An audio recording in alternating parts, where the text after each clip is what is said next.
Les fils et filles Kossou de Guinangourou veulent mieux s'organiser pour parler du développement de leur localité. Et pour atteindre cette vision, ils ont renforcé leur lien de fraternité à la faveur d'une retrouvaille. Une rencontre qui a très vite pris l'allure d'une fête identitaire à laquelle on prépare les fils et filles de ce groupe ethnique provenant de toutes les contrées du Bénin et même du Nigeria puis du Togo. Au cours de 3 jours de festivités, les Kossou ont mis sur les fonds baptismaux une association dénommée Association des Kossou pour le développement de Guinangourou. Tout ceci s'est déroulé sous les bénédictions de Sa Majesté Sounokom II, roi de Guinangourou qui a bénéficié du soutien de ses homologues de Niki, du Nigeria et des têtes couronnées, pour ne citer que ceux-ci. Ceci sans occulter les autorités politico-administratives telles que l'ex-députée Mariama Baba Moussa du bloc républicain. Le roi est sorti pour recevoir l'allégeance des autres rois qui sont venus le supporter et tous les Kossou du Bénin, du Nigeria, il y en a même du Togo qui sont arrivés. Donc il y a plus de 100 délégations qui devaient lui faire allégeance, après quoi il est reparti et il y a eu l'installation de Konkoma qui a duré un peu tard dans la nuit. Et aujourd'hui, on a porté l'association sur les fonds baptismaux. Donc on apporte déjà sur le plan de soutien, sur le plan culturel, ce qu'il y a à faire. Quand notre roi veut sortir, quand il y a une activité, tous les Kossou de Parakou et nous, famille Baba Moussa, qui sommes Kossou, nous avons même une lignée qui devait prendre la royauté. On n'a pas pu le faire, mais nous supportons celui qui est là. Donc, aujourd'hui, le champ s'est élargi. Il y a des Kossou un peu partout dans le monde.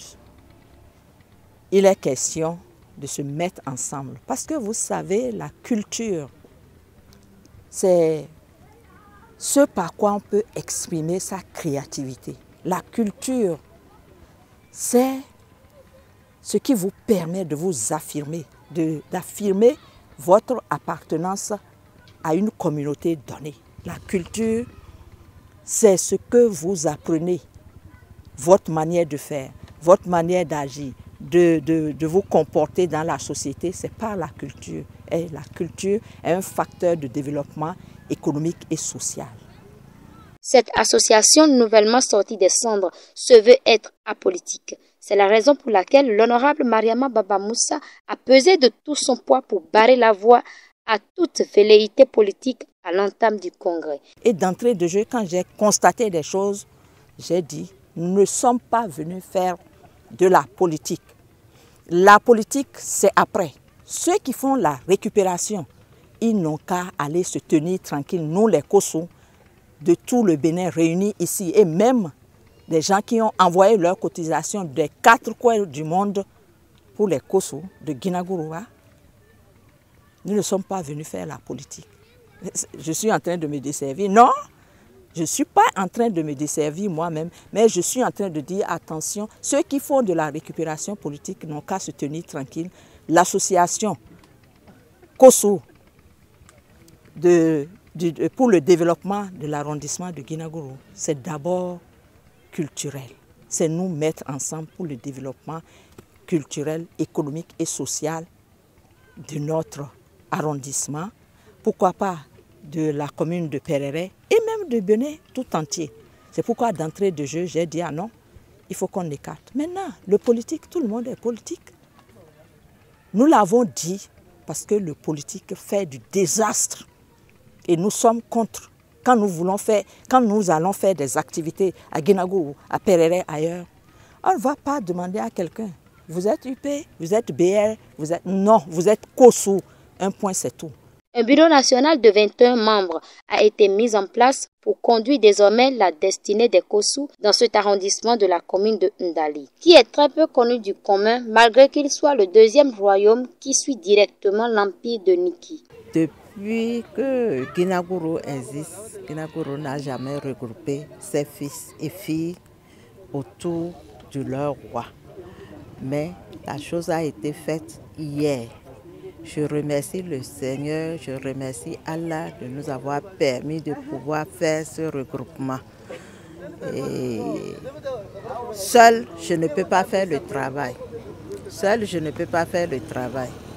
Je vais m'associer avec le membre de mon bureau élu pour pouvoir faire le travail.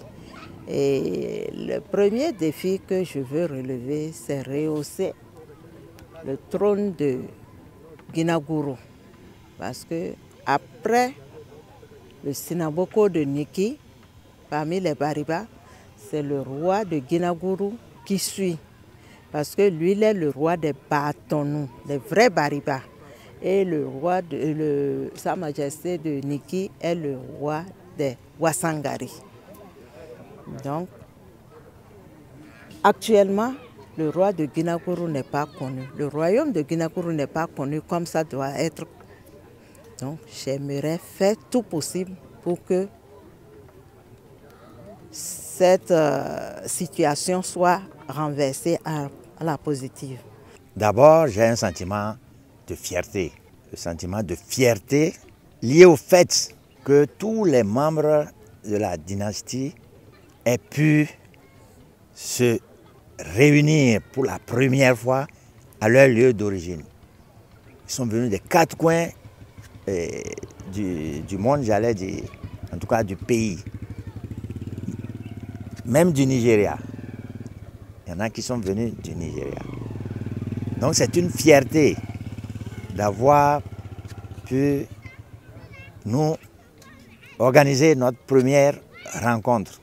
Cette première rencontre nous a en même temps permis de nous resituer dans notre histoire, d'où nous avons quitté pour venir fonder la dynastie de Guinagourou. Parmi les temps forts de ces retrouvailles se trouve la visite guidée des sites touristiques de cette zone. Ce sont des espaces culturellement riches en histoire qui retracent l'identité de cette dynastie. Le premier site, quand le roi quitte, là où il est parti, vous allez voir, il y a une rivière qu'on appelle Boamero. Boamero, là c'était la rivière du roi. Jusqu'à présent, c'est la rivière du roi. Et tout celui qui est Kossou ne doit pas manger quelque chose du Boamero, que ce soit poisson, tout ce qui est Boamero, il ne mange pas. Et ce Boamero-là, il y avait de l'eau, c'est une grande étendue d'eau. Et c'est là, quand le roi avait funérailles à organiser ou bien quelque chose qui est grandiose, il y a une piste qui est là. C'est les poissons eux-mêmes qui se déplaçaient du marigot. C'était étonnant. Ils vont marcher comme ça, ils vont se suivre comme ça. Ils avaient des coris sur leur tête. Ils vont marcher pour venir voir le roi. L'eau là ne se tarissait plus, ne se tarissait pas, mais à un moment donné, il y a les totems que, vous savez, avec la démographie, les gens font les totems, ça fait que en temps, ça s'est fâché pour partir. Mais ce roi présent est en train de ramener ça. Là, c'est les calebasses seulement qui pouvaient prendre de l'eau là-bas. Parmi quelqu'un a touché, il est parti avec bol. Ça a fait ça. Bon, en tout cas, il y a différents totems. Les gens ont fait des totems, donc ça fait que là, c'était parti, mais par la grâce de Dieu, ça revient maintenant. Le second site, c'est Sinagoura. Sinagoura, là-bas, c'est là, vous allez voir, c'est à côté de l'école groupe A de Guinagourou, l'école centrale là.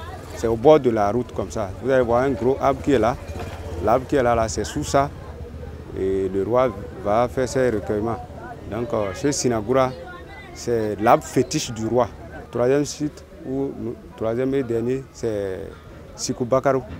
Sikubakaru, qui se trouve à Dessisso.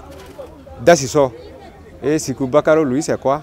Le premier roi dont on a parlé, c'est là qu'il a porté disparu.